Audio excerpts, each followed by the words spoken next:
어느 날 알제리의 항구 도시 오랑에서 쥐들이 떼죽음을 당합니다. 처음에는 아무도 심각하게 여기지 않습니다. 하지만 곧 사람들도 고열과 종기에 시달리며 죽기 시작합니다. 이 도시의 의사 베르나르 리웨는 병의 정체를 알아챕니다. 페스트였습니다. 리웨에게는 오랫동안 병을 알아온 아내가 있습니다. 소설이 시작될 무렵 아내는 치료를 받기 위해 도시 밖 요양원으로 떠납니다. 리웨는 곧 다시 만날 수 있을 거라 생각합니다. 하지만 사망자가 급증하면서 오랑은 완전히 봉쇄됩니다. 기차와 도로가 끊기고 도시 안에 있던 사람은 누구도 나갈 수 없습니다. 처음에 사람들은 며칠이면 끝날 거라고 믿습니다. 하지만 며칠은 몇 주가 되고 몇 주는 몇 달이 됩니다. 학교와 공공건물은 격리시설로 바뀌고 병원은 환자로 넘쳐납니다. 리웨는 매일 환자의 집을 찾아갑니다. 환자를 진찰하고 가족들에게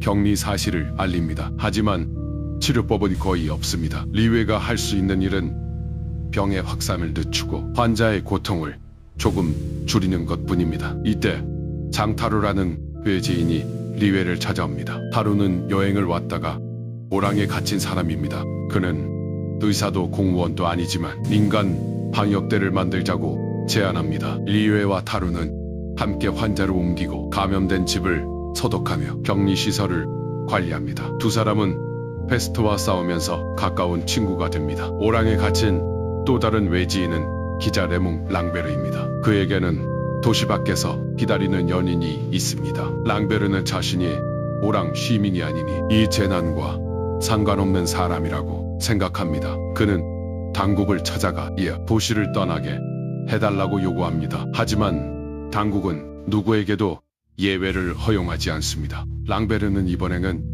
리웨를 찾아갑니다. 자신이 페스트에 감염되지 않았다는 진단서를 써달라고 부탁합니다. 그 진단서가 있으면 도시 밖으로 나갈 수 있을지도 모른다는 것입니다. 하지만 리웨는 거절합니다. 지금 증상이 없다는 사실은 확인할 수 있지만 감염되지 않았다고 보증할 수는 없다고 말합니다. 오늘 멀쩡해 보여도 이미 균을 품고 있을 수 있기 때문입니다. 랑베르는 자신은 이 도시 사람이 아니라고 항의합니다. 사랑하는 사람이 밖에서 기다리고 있고 오랑에서 죽을 리도 없다고 말합니다. 리웨는 그의 마음을 이해하지만 그만을 위한 예외를 만들 수는 없다고 답합니다. 결국 랑베르는 밀수업자들과 접촉합니다. 돈을 주고 경비병을 매수해 몰래 도시를 빠져나갈 계획을 세운 것입니다. 하지만 약속이 계속 어긋나면서 탈출은 미뤄집니다. 기다리는 동안 랑베르는 리웨와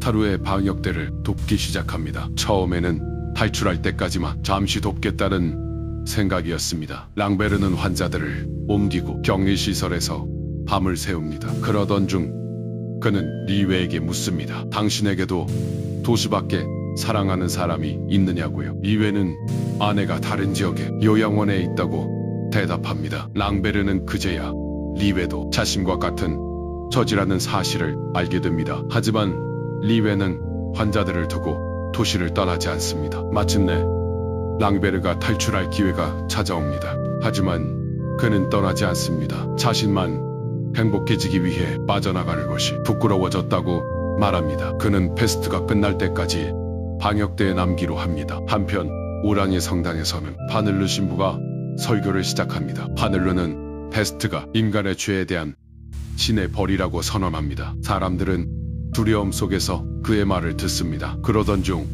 한 판사의 어린 아들이 페스트에 감염됩니다. 리웨와 의료진은 새로 만든 혈청을 투여합니다. 리웨와 타루, 파늘루 신부는 아이의 침대 곁에서 결과를 지켜봅니다. 하지만 아이는 오랜 시간 몸부림치다가 죽습니다. 아이의 죽음 뒤 리웨는 파늘루에게 말합니다. 적어도 저 아이에게는 죄가 없었다고요. 파늘루는 처음처럼 쉽게 대답하지 못합니다. 얼마 뒤 그는 다시 설교대에 오릅니다. 첫 번째 설교에서는 여러분이 벌을 받고 있다고 말했습니다. 두 번째 설교에서는 우리 모두가 시험받고 있다고 말합니다. 파늘루는 이후 방역대에 참여합니다. 그러다 자신도 병에 걸려 죽습니다. 그가 정말 페스트에 걸린 것인지는 끝내 분명하게 밝혀지지 않습니다. 시간이 흐르면서 도시 사람들은 죽음에 익숙해집니다. 처음에는 한 사람의 죽음에도 충격을 받았습니다. 하지만 이제는 하루 사망자 수를 들어도 크게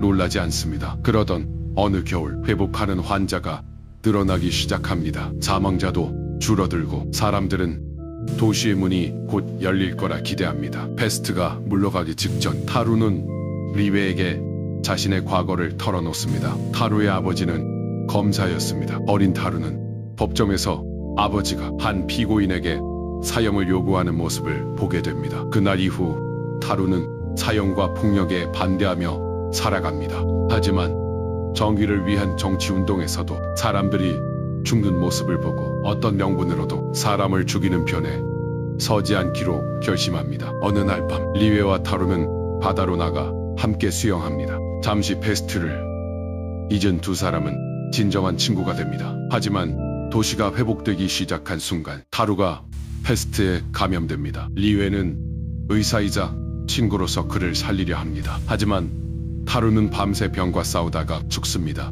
수많은 환자를 지켜본 리웨도 친구의 죽음 앞에서는 아무것도 할 수 없습니다. 얼마 뒤 리웨는 또 하나의 소식을 받습니다. 요양원에 있던 아내가 세상을 떠났다는 전보였습니다. 리웨는 페스트 내내 환자들을 치료했지만 정작 아내의 마지막 순간에는 곁에 있지 못했습니다. 그 사이 오랑에서는 환자 수가 빠르게 줄어듭니다. 병원과 격리시설도 조금씩 제 기능을 되찾습니다. 사람들은 이제야 페스트가 정말 끝나가고 있다는 사실을 실감합니다. 마침내 오랑의 문이 열립니다. 기차가 다시 들어오고 헤어졌던 가족과 연인들이 재회합니다. 랑베르도 자신을 기다리던 연인을 다시 만납니다. 도시 전체가 환호하며 축제를 벌입니다. 이때 지금까지 이야기를 기록한 사람이 리웨였다는 사실이 밝혀집니다. 리웨는 자신이 직접 본 일과 타루가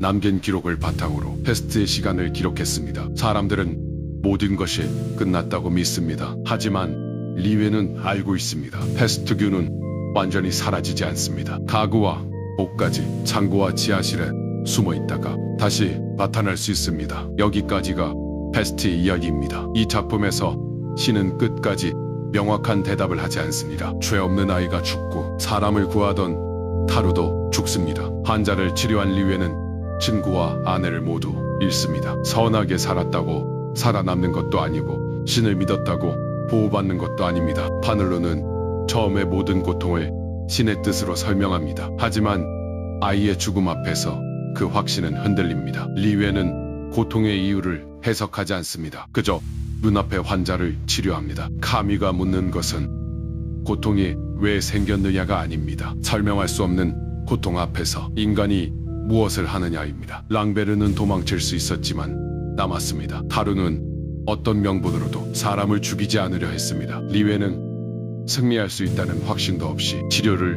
계속했습니다. 페스트에서 전염병은 실제 질병이면서 폭력과 무관심의 상징이기도 합니다. 타인의 죽음을 숫자로만 바라보는 순간, 누군가의 희생을 당연하게 여기는 순간 페스트는 다시 시작됩니다. 그래서 이 작품에는 완전한 승리가 없습니다. 도시의 문은 열렸지만 균은 어딘가에 남아 있습니다. 인간도 마찬가지입니다. 한 번의 선택으로 영원히 선해지는 것이 아닙니다. 매번 다시 선택해야 합니다. 외면할 것인지, 도망칠 것인지, 아니면 고통받는 사람 곁에 남을 것인지 말입니다. 신이 침묵하는 순간에도 인간에게는 행동할 수 있는 손이 남아 있습니다. 세상이 아무런 답도 주지 않을 때 당신은 어떤 사람이 되겠습니까?